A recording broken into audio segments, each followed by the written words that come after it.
Holy Gospel according to St. John, the 18th chapter. Glory to you, Lord. Pilate entered the praetorium again and called Jesus, and said to him, "Are you the king of the Jews?" Jesus answered, "Do you say this of your own accord, or did others say it to you about me?" Pilate answered, "Am I a Jew? Your own nation and the chief priests have handed you over to me. What have you done?" Jesus answered, "My kingship is not of this world. If my kingship were of this world, my servants would fight, that I might not be handed over to the Jews. But as it is, my kingdom is not from the world." Pilate said to him, "So you are a king?" Jesus answered, "You say that I am a king. For this I was born, and for this I have come into the world, to bear witness to the truth. Everyone who is of the truth hears my voice." The Gospel of the Lord. Praise to you, O Christ.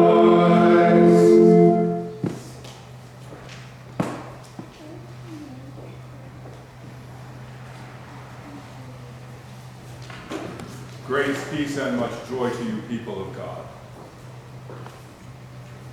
You might be forgiven hearing the gospel for this day in thinking that perhaps we are gathered on Good Friday and not on Christ the King Sunday.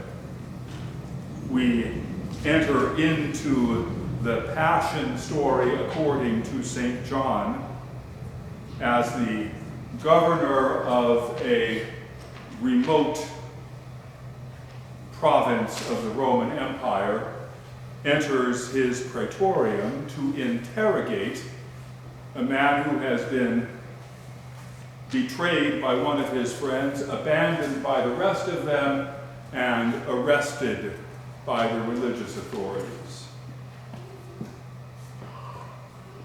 The accusation is that he has claimed to be the king of the Jews.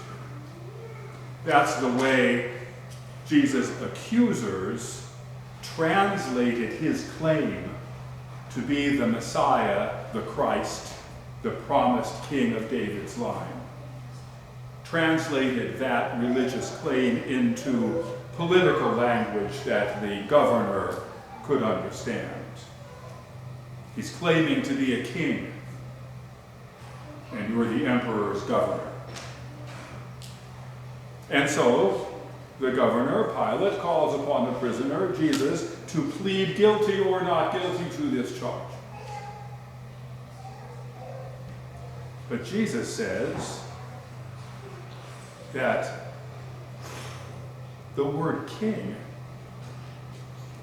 is Pilate's word, his accuser's word. And indeed, of course, as we know, Israel was never intended to have a king. The judges, ruling according to the instruction that God gave through Moses, were to govern God's people in his name. But a cursory reading of the book of Judges shows us that that didn't work out all that well.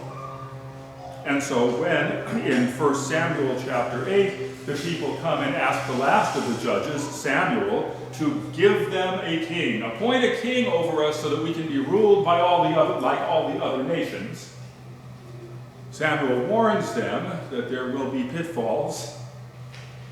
But then after a bit of a false start with Saul, he anoints for them David, the shepherd king, the one to whom God promises a descendant to sit upon his throne forever.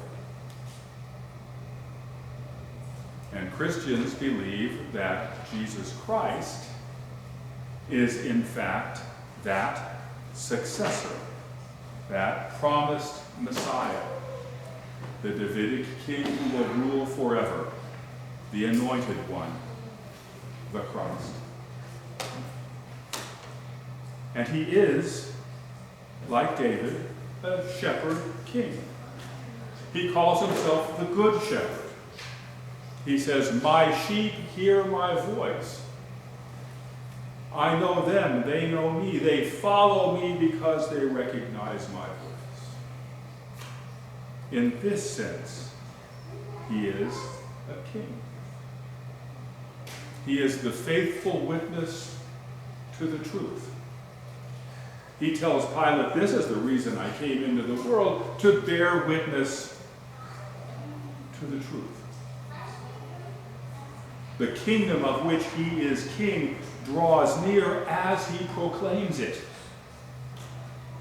Like seeds growing, like bread rising, like treasure found, like a pearl acquired.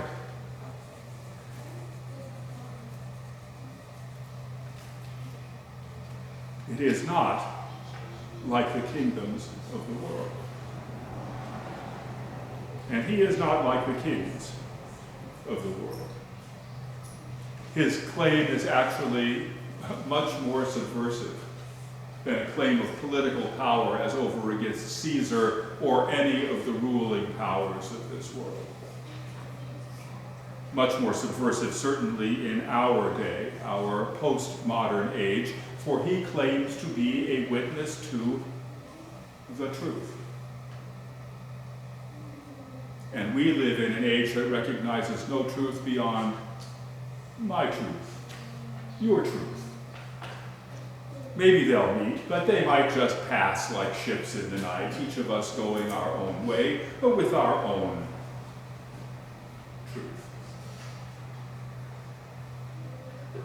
Jesus bears witness to a truth. His whole life bears witness to a truth.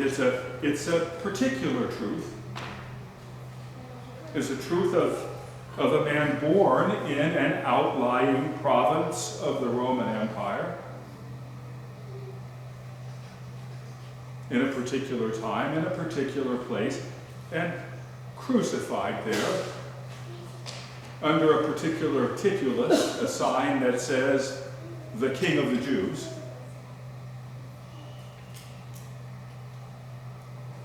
But the truth about this particular man is that God the Father raised him from the dead. That is the fundamental truth to which Jesus is the faithful witness. And those who hear his voice and follow him, those who are of the truth, hear his call to find life by losing it, to take up our own cross and follow him, to find real authority in humble service. Jesus' own disciples labored under the same misconception of the people of Israel back in 1 Samuel. But Jesus set them straight. He said, "The kings of the world lord it over them, and their rulers exercise power over them. But it shall not be so among you." When the crucified one rose from the dead and made us a kingdom, he made us that kingdom. The kingdom of those who hear the voice of the shepherd king.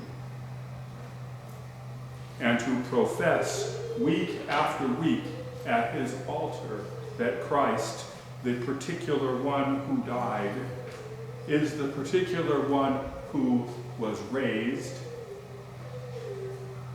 and he is the particular one who will come again. And that is why on Christ the King Sunday we hear of the visions of Daniel and St. John the Divine, the author of Revelation, of him coming as a king, coming with the clouds, so that he will in fact be the king of every tribe and tongue and nation.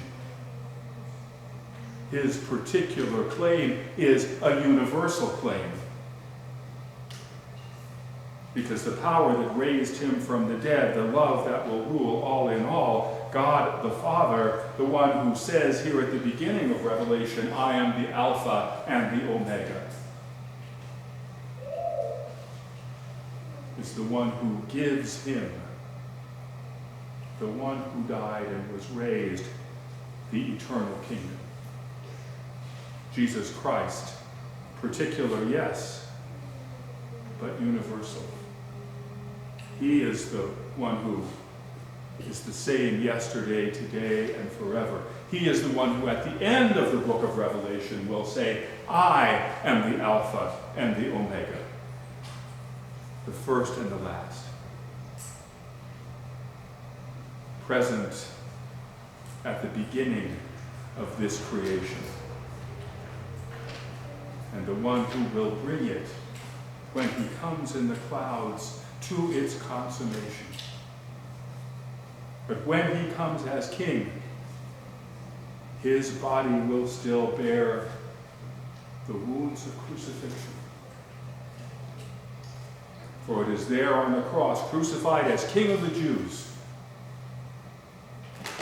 that he became the ruler over all, Christ the King. In the name of the Father, and of the Son, and of the Holy Spirit.